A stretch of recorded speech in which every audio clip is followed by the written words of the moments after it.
The Jungle Book by Rudyard Kipling. Chapter 2 Part 2. In the Cold Lairs the Monkey People were not thinking of Mowgli's friends at all.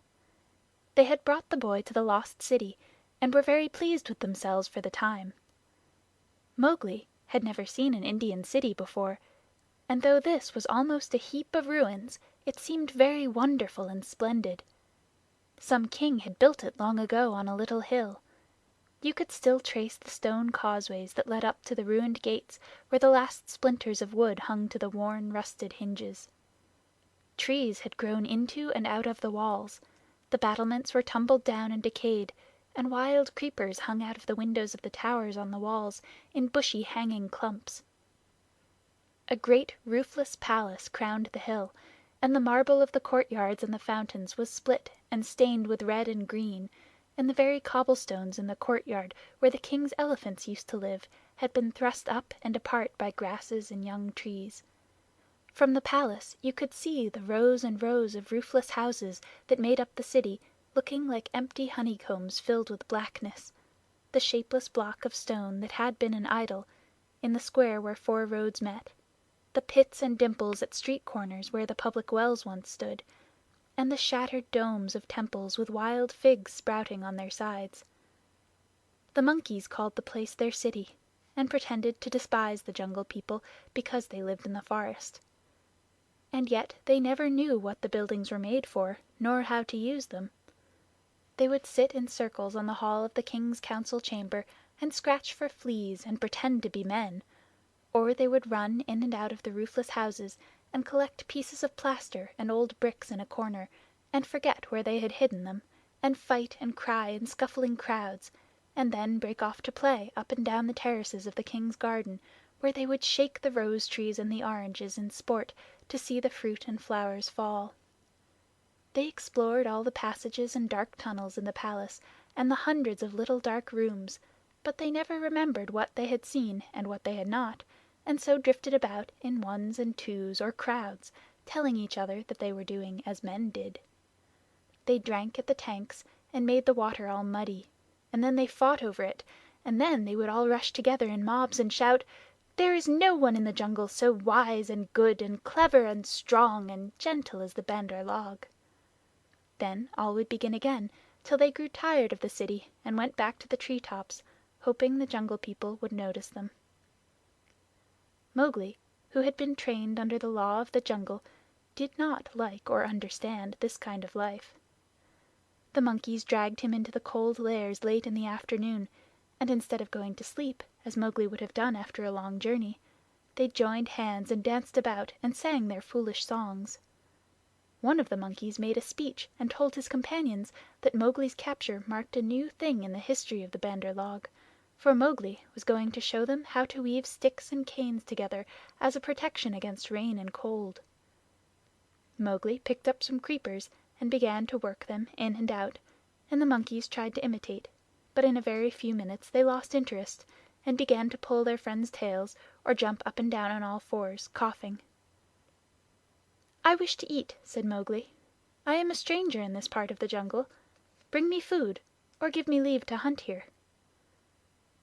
20 or 30 monkeys bounded away to bring him nuts and wild pawpaws, but they fell to fighting on the road, and it was too much trouble to go back with what was left of the fruit. Mowgli was sore and angry as well as hungry, and he roamed through the empty city, giving the strangers' hunting call from time to time, but no one answered him, and Mowgli felt that he had reached a very bad place indeed. "All that Baloo has said about the Bandar log is true," he thought to himself. "They have no law, no hunting call, and no leaders, nothing but foolish words and little picking thievish hands. So if I am starved or killed here it will be all my own fault. But I must try to return to my own jungle.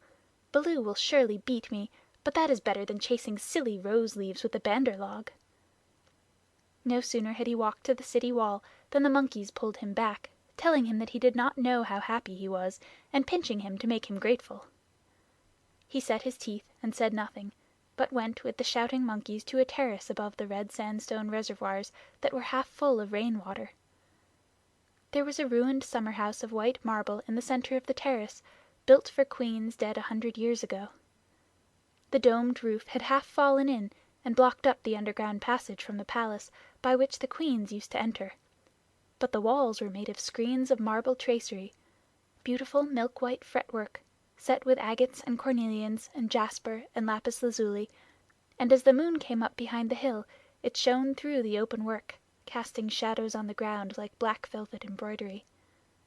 Sore, sleepy, and hungry as he was, Mowgli could not help laughing when the Bandar log began, 20 at a time, to tell him how great and wise and strong and gentle they were, and how foolish he was to wish to leave them.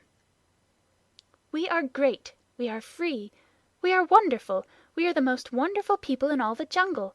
We all say so, and so it must be true," they shouted. "Now, as you are a new listener and can carry our words back to the Jungle People so that they may notice us in the future, we will tell you all about our most excellent selves." Mowgli made no objection, and the monkeys gathered by hundreds and hundreds on the terrace to listen to their own speakers singing the praises of the Bandar log, and whenever a speaker stopped for want of breath they would all shout together, "This is true. We all say so." Mowgli nodded and blinked, and said yes when they asked him a question, and his head spun with all the noise. "Tabaqui the Jackal must have bitten all these people," he said to himself, "and now they have the madness. Certainly this is Dewani, the madness. Do they never go to sleep? Now there is a cloud coming to cover the moon. If it were only a big enough cloud, I might try to run away in the darkness. But I am tired." That same cloud was being watched by two good friends in the ruined ditch below the city wall, for Bagheera and Kaa, knowing well how dangerous the Monkey People were in large numbers, did not wish to run any risks. The monkeys never fight unless they are 100 to 1, and few in the jungle care for those odds. "I will go to the west wall," Kaa whispered, "and come swiftly down the slope of the ground in my favor. They will not throw themselves upon my back in their hundreds, but—" "I know it," said Bagheera. "Would that Baloo were here, but we must do what we can. When that cloud covers the moon I shall go by the terrace. They hold some sort of council there over the boy." "Good hunting," said Kaa grimly, and glided away to the west wall. That happened to be the least ruined of any, and the big snake was delayed a while before he could find a way up the stones. The cloud hid the moon, and as Mowgli wondered what would come next, he heard Bagheera's light feet on the terrace. The Black Panther had raced up the slope almost without a sound, and was striking he knew better than to waste time in biting right and left among the monkeys, who were seated round Mowgli in circles 50 and 60 deep. There was a howl of fright and rage, and then, as Bagheera tripped on the rolling kicking bodies beneath him, a monkey shouted, "There's only one here! Kill him! Kill!"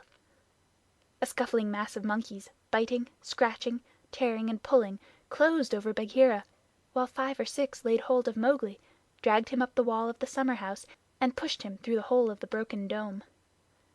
A man-trained boy would have been badly bruised, for the fall was a good 15 feet, but Mowgli fell as Baloo had taught him to fall, and landed on his feet.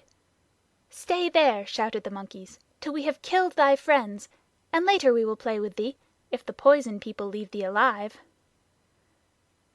"We be of one blood, ye and I," said Mowgli, quickly giving the snake's call. He could hear rustling and hissing in the rubbish around him, and gave the call a second time to make sure. "Even so, down hoods all," said half a dozen low voices. Every ruin in India becomes sooner or later a dwelling place of snakes, and the old summer house was alive with cobras. "Stand still, little brother, for thy feet may do us harm." Mowgli stood as quietly as he could, peering through the open work and listening to the furious din of the fight round the Black Panther, the yells and chatterings and scufflings, and Bagheera's deep, hoarse cough as he backed and bucked and twisted and plunged under the heaps of the enemies. For the first time since he was born, Bagheera was fighting for his life. Baloo must be at hand. Bagheera would not have come alone, Mowgli thought. And then he called aloud, "To the tank, Bagheera! Roll to the water tanks! Roll and plunge! Get to the water!" Bagheera heard, and the cry that told him Mowgli was safe gave him new courage. He worked his way desperately, inch by inch, straight for the reservoirs, halting in silence. Then, from the ruined wall nearest the jungle, rose up the rumbling war shout of Baloo. The old bear had done his best, but he could not come before. "Bagheera!" he shouted. "I am here! I climb! I haste! Ahuwora! The stones slip under my feet! Wait my coming, O most infamous Bandar log!" He panted up the terrace, only to disappear to the head in a wave of monkeys, but he threw himself squarely on his haunches, and spreading out his forepaws, hugged as many as he could hold, and then began to hit with a regular bat, bat, bat, like the flipping strokes of a paddle wheel. A crash and a splash told Mowgli that Bagheera had fought his way to the tank where the monkeys could not follow. The panther lay gasping for breath, his head just out of water, while the monkeys stood 3 deep on the red steps, dancing up and down with rage, ready to spring upon him from all sides if he came out to help Baloo. It was then that Bagheera lifted up his dripping chin, and in despair gave the snake's call for protection. "We be of one blood, ye and I," for he believed that Kaa had turned tail at the last minute. Even Baloo, half smothered under the monkeys on the edge of the terrace, could not help chuckling as he heard the Black Panther asking for help. Kaa had only just worked his way over the west wall, landing with a wrench that dislodged a coping stone into the ditch. He had no intention of losing any advantage of the ground, and coiled and uncoiled himself once or twice to be sure that every foot of his long body was in working order. All that while the fight with Baloo went on, and the monkeys yelled in the tank round Bagheera, and Mang the Bat, flying to and fro, carried the news of the great battle over the jungle, till even Hathi the Wild Elephant trumpeted, and far away scattering bands of the Monkey Folk woke and came leaping along the tree roads to help their comrades in the cold lairs, and the noise of the fight roused all the day birds for miles round. Then Kaa came straight, quickly, and anxious to kill. The fighting strength of a python is in the driving blow of his head, backed by all the strength and weight of his body. If you can imagine a lance, or a battering ram, or a hammer weighing nearly half a ton driven by a cool, quiet mind living in the handle of it, you can roughly imagine what Kaa was like when he fought. A python 4 or 5 feet long can knock a man down if he hits him fairly in the chest, and Kaa was 30 feet long, as you know. His first stroke was delivered into the heart of the crowd round Baloo, was sent home with shut mouth in silence, and there was no need of a second. The monkeys scattered with cries of "Kaa! It is Kaa! Run! Run!" Generations of monkeys had been scared into good behavior by the stories their elders told them of Kaa, the night thief, who could slip along the branches as quietly as moss grows, and steal away the strongest monkey that ever lived, of old Kaa who could make himself look so like a dead branch or a rotten stump that the wisest were deceived, till the branch caught them. Kaa was everything that the monkeys feared in the jungle, for none of them knew the limits of his power. None of them could look him in the face, and none had ever come alive out of his hug. And so they ran, stammering with terror, to the walls and the roofs of the houses, and Baloo drew a deep breath of relief. His fur was much thicker than Bagheera's, but he had suffered sorely in the fight.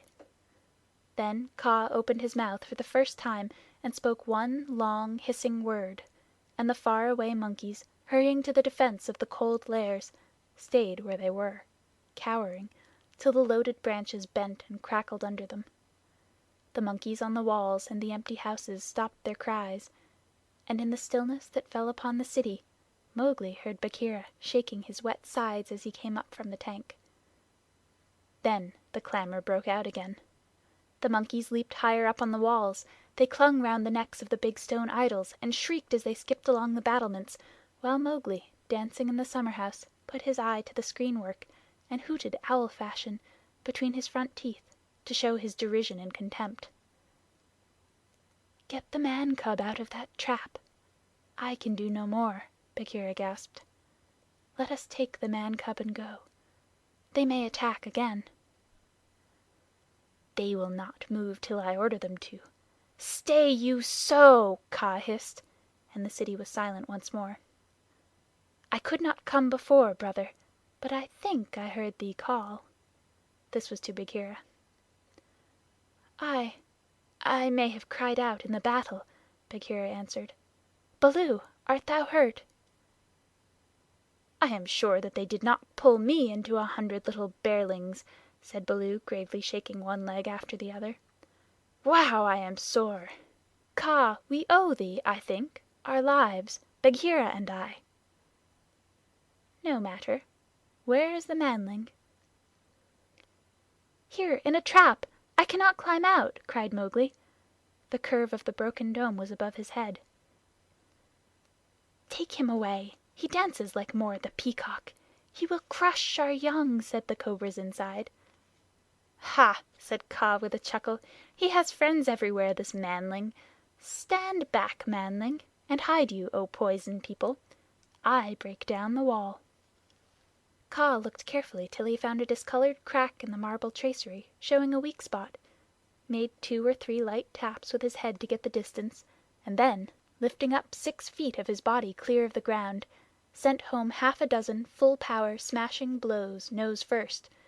The screenwork broke and fell away in a cloud of dust and rubbish, and Mowgli leaped through the opening and flung himself between Baloo and Bagheera, an arm around each big neck. "Art thou hurt?" said Baloo, hugging him softly. "I am sore, hungry, and not a little bruised. But oh, they have handled ye grievously, my brothers. Ye bleed." "Others also," said Bagheera, licking his lips and looking at the monkey dead on the terrace and round the tank. "It is nothing. It is nothing, if thou art safe. Oh, my pride of all little frogs!" whimpered Baloo. "Of that we shall judge later," said Bagheera in a dry voice that Mowgli did not at all like. "But here is Kaa, to whom we owe the battle, and thou owest thy life. Thank him according to our customs, Mowgli." Mowgli turned and saw the great python's head swaying a foot above his own. "So this is the manling," said Kaa. "Very soft is his skin, and he is not unlike the Bandar log.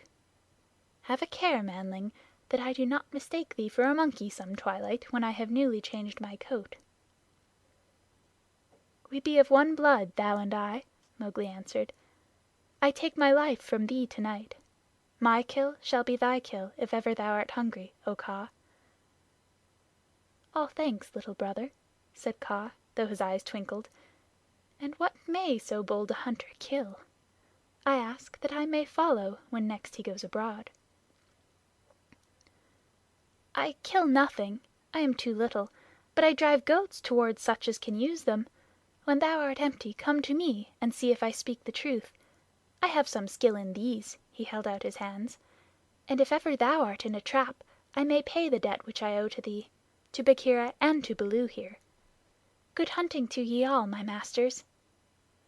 "Well said," growled Baloo, for Mowgli had returned thanks very prettily. The python dropped his head lightly for a minute on Mowgli's shoulder. "A brave heart and a courteous tongue," said he. "They shall carry thee far through the jungle, manling. But now go hence quickly with thy friends. Go and sleep, for the moon sets, and what follows it is not well that thou shouldst see." The moon was sinking behind the hills, and the lines of trembling monkeys huddled together on the walls and battlements looked like ragged, shaky fringes of things. Baloo went down to the tank for a drink, and Bagheera began to put his fur in order as Kaa glided out into the center of the terrace and brought his jaws together with a ringing snap that drew all the monkeys' eyes upon him. "The moon sets," he said. "Is there yet light enough to see?" From the walls came a moan like the wind in the tree tops. "We see, O Kaa." "Good. Begins now the dance of the hunger of Kaa. Sit still and watch." He turned twice or thrice in a big circle, weaving his head from right to left. Then he began making loops and figures of 8 with his body, and soft oozy triangles that melted into squares and 5-sided figures, and coiled mounds, never resting, never hurrying, and never stopping his low humming song. It grew darker and darker, till at last the dragging, shifting coils disappeared, but they could hear the rustle of the scales. Baloo and Bagheera stood still as stone, growling in their throats, their neck hair bristling, and Mowgli watched and wondered. "Bandar log," said the voice of Kaa at last, "can ye stir foot or hand without my order? Speak!" "Without thy order we cannot stir foot or hand, O Kaa." "Good. Come all one pace nearer to me." The lines of the monkeys swayed forward helplessly, and Baloo and Bagheera took one stiff step forward with them. "Nearer!" hissed Kaa, and they all moved again. Mowgli laid his hands on Baloo and Bagheera to get them away, and the two great beasts started as though they had been waked from a dream. "Keep thy hand on my shoulder," Bagheera whispered. "Keep it there, or I must go back to Kaa. Ah!" "It is only old Kaa making circles on the dust," said Mowgli. "Let us go." And the three slipped off through a gap in the walls to the jungle. "Whoof!" said Baloo, when he stood under the still trees again. "Never more will I make an ally of Kaa," and he shook himself all over. "He knows more than we," said Bagheera, trembling. "In a little time, had I stayed, I should have walked down his throat." "Many will walk by that road before the moon rises again," said Baloo. "He will have good hunting, after his own fashion." "But what was the meaning of it all?" said Mowgli, who did not know anything of a python's powers of fascination. "I saw no more than a big snake making foolish circles till the dark came. And his nose was all sore. Ho! Ho!" "Mowgli," said Bagheera angrily, "his nose was sore on thy account, as my ears and sides and paws and Baloo's neck and shoulders are bitten on thy account. Neither Baloo nor Bagheera will be able to hunt with pleasure for many days." "It is nothing," said Baloo. "We have the man cub again." "True, but he has cost us heavily in time which might have been spent in good hunting, in wounds, in hair. I am half plucked along my back, and last of all, in honor. For remember, Mowgli, I, who am the Black Panther, was forced to call upon Kaa for protection, and Baloo and I were both made stupid as little birds by the Hunger Dance. All this, man cub, came of thy playing with the Bandar log." "True. It is true," said Mowgli sorrowfully. "I am an evil man cub, and my stomach is sad in me." "Humph! What says the Law of the Jungle, Baloo?" Baloo did not wish to bring Mowgli into any more trouble, but he could not tamper with the Law, so he mumbled, "Sorrow never stays punishment. But remember, Bagheera, he is very little." "I will remember, but he has done mischief, and blows must be dealt now. Mowgli, hast thou anything to say?" "Nothing. I did wrong. Baloo and thou art wounded. It is just." Bagheera gave him half a dozen love taps from a panther's point of view. They would hardly have waked one of his own cubs, but for a 7-year-old boy they amounted to as severe a beating as you could wish to avoid. When it was all over, Mowgli sneezed, and picked himself up without a word. "Now," said Bagheera, "jump on my back, little brother, and we will go home. One of the beauties of the Jungle Law is that punishment settles all scores. There is no nagging afterwards." Mowgli laid his head down on Bagheera's back, and slept so deeply that he never waked when he was put down in the home cave. Road Song of the Bandar log. Here we go in a flung festoon, halfway up to the jealous moon. Don't you envy our pranceful bands? Don't you wish you had extra hands? Wouldn't you like it if your tails were so, curved in the shape of a Cupid's bow? Now you're angry, but never mind, brother, thy tail hangs down behind. Here we sit in a branchy row, thinking of beautiful things we know, dreaming of deeds that we mean to do. all complete in a minute or two, something noble and wise and good, done by merely wishing we could, we've forgotten, but never mind, brother, thy tail hangs down behind. All the talk we ever have heard, uttered by bat or beast or bird, hide or fin or scale or feather, jabber it quickly and all together. Excellent, wonderful, once again! Now we are talking just like men. Let's pretend we are. Never mind, brother, thy tail hangs down behind. This is the way of the monkey kind. Then join our leaping lines that scumfish through the pines, that rocket by where, light and high, the wild grape swings. By the rubbish in our wake and the noble noise we make, be sure, we're going to do some splendid things. End of Chapter 2, Part 2.